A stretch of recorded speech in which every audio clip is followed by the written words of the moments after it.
Welcome back to the programme. Professor Ife, before we went on a break, we were talking about the issue of targets. The President actually identified targets in relation to each of these sectors. What's the issue here concerning targets? Well, you've got to have targets to drive all the operators and focus people's energy and resources. If you don't have targets and then break down those targets to departments and sectors and tiers of government, they will not have a rallying, nothing to make them, and then you can't have basis for allocating resources. So those targets have to drive how resources are being allocated. First, even foreign exchange.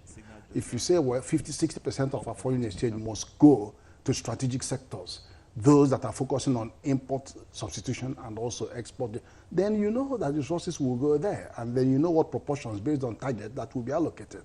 So that's very important. Otherwise, we'll just be talking about this since it becomes political talk. Well, now in a few months, we'll be looking at the President and administration completing its first year. Based on the steps that the President has taken, how would you describe the economic direction of this government? There are no doubt many gains, I can tell you. Some of them are not very visible, but they are there. People have criticized the President for spending a lot of time traveling around the world, but he is pursuing foreign investment to, in fact, even give confidence to the private sector that they can do business with him. Very, very important, because he has been maligned, as you know, during the electoral process. Two, he needed to get on top of corruption and repatriation of stolen assets. You can't do that until you see the heads of states who will give directives to the FBI, to the Scotland, that will actually go and carry out the investigation and help you. You've got to get to the presidents of those countries. Then thirdly, we are surrounded by Francophone countries, and we were facing the war against terrorism. You've got to go around and talk to those heads of state, and you have to go to France and talk to because they are all French colonies. So on those three counts, he's got to be on and about, even the oil, to even get OPEC heads of states to begin to think about slowing down. He's got to get out to talk to Saudi friends.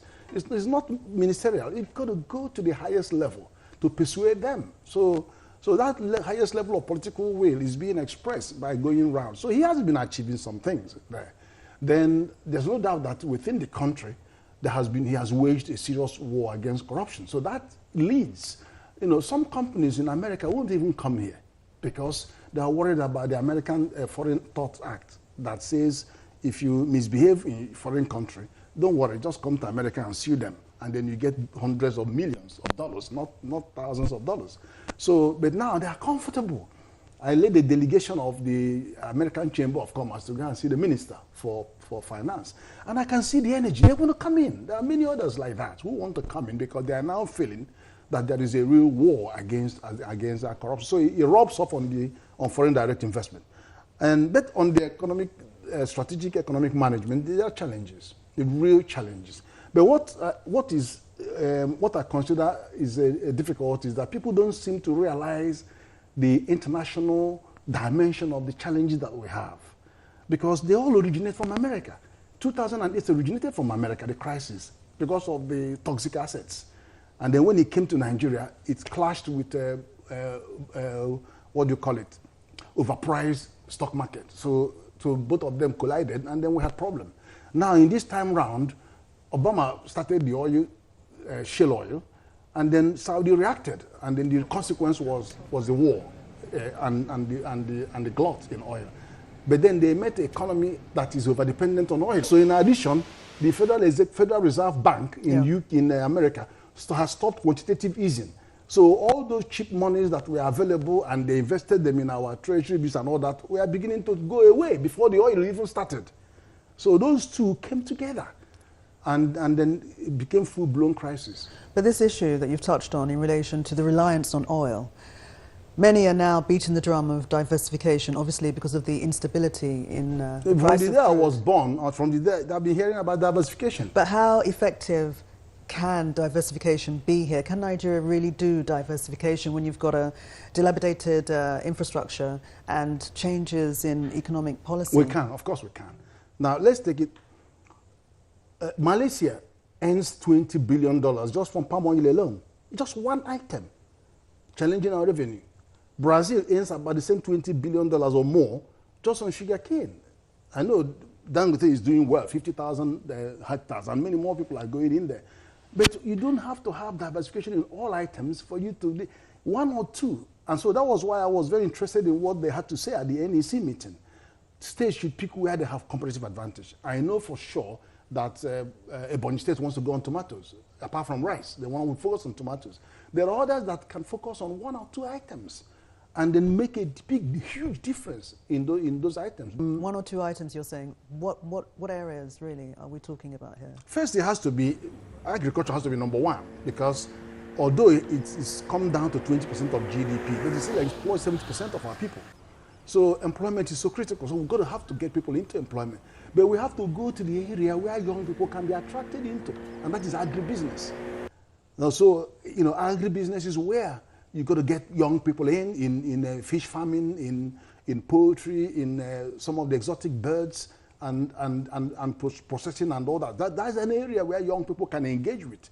Because if I don't want to spend your time now giving you the statistics of what will happen or what could happen in 2030, but it's called demographic time bomb. It doesn't look good. But then solid minerals, as I said, the market is here.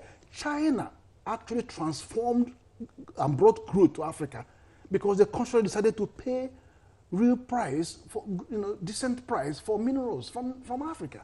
That was why growth was spread across all African countries.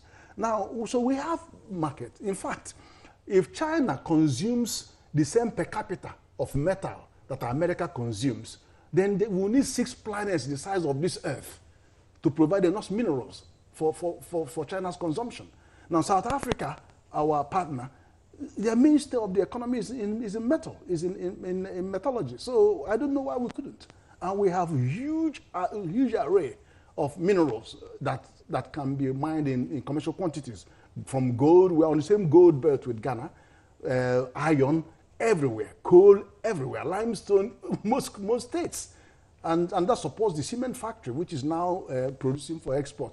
So you don't have to look far. They are all over the place, but we need to deploy resources to those. And it is not so much resource. It's only access road for many of them. Some of them just need power to be able to crush those ores. So it's not rocket science. Thank you so much My for your pleasure. insight. It's been invaluable. Thank you so much. Thank you. Thanks for coming on Dateline Abuja. Thank you very much.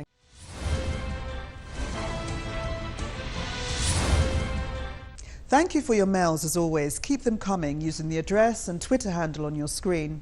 You can also let us know anything happening within your area, especially if you're in the nation's capital.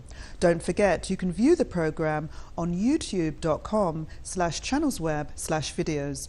You can make your comments after viewing the videos. Always remember to include your name and where you're writing from. I'm Yemisi Epaye. See you again.